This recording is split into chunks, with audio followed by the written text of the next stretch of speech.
Imagine being a Muslim and waking up to a headline that describes the person who's just killed 50 of your fellow Muslims as angelic boy who grew into an evil far-right mass killer. Angelic boy. Is that really the best descriptor for a man who just opened fire on a mosque? Is there not a more fitting adjective that you could have used? The same paper covered the Orlando nightclub shooting in 2016. This was its front page. ISIS maniac kills 50 in gay club.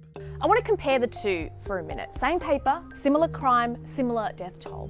One starts with angelic boy, the other with ISIS maniac.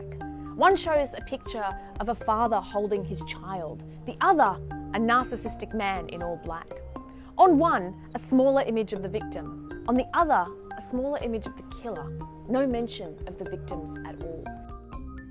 Now you might be thinking, it's one newspaper, Jan. Chill.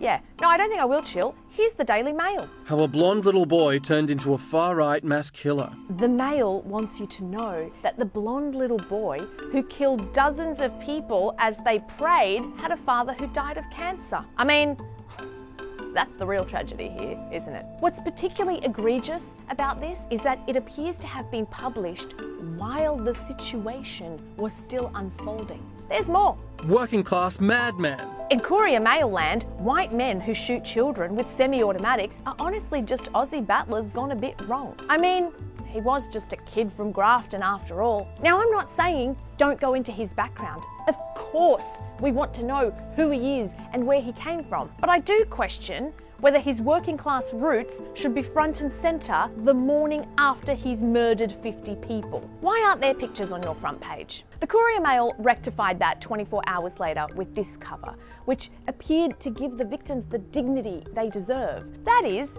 until you read the first sentence. Terrorist Brenton Tarrant became twisted by a severe addiction to violent video games as he morphed from a curly-haired schoolboy into a ghastly mass murderer. In case it wasn't clear what drove the curly-haired schoolboy, cute, to become a ghastly mass murderer, the Courier Mail spells it out for you. Gunman loved violent games.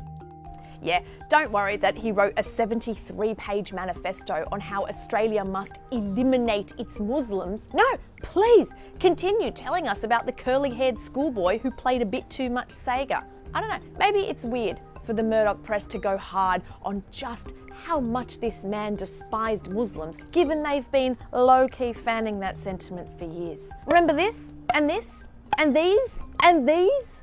But what I actually think is going on here runs deeper than media bias and or culpability. See, it's easy to play the us versus them game with brown terrorists, right? They come from Arabia with their weird religion and they don't like us. But the white terrorists, they are us. We see ourselves in them. It's easy for us to say that Muslim terrorists come from an inferior culture or a violent religion, a broken society, that they are full of hate. But we can't quite say that about the white ones, because to do so would be to say that we're just the same. Or that we've had it wrong about the brown ones the whole time. And so we look for any shred of the human, of the man within the monster, of the kid behind the killer. We give the white terrorists the privilege of a humanity that we inherently afford to whiteness. And then we try and work out how it all went wrong in ways that don't implicate us. His dad died of cancer. He played too many video games. He's a working class man. He's just a kid from Grafton. But see,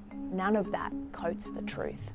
That a white terrorist massacred innocent Muslims because he despised them. Now you tell me what that says about us.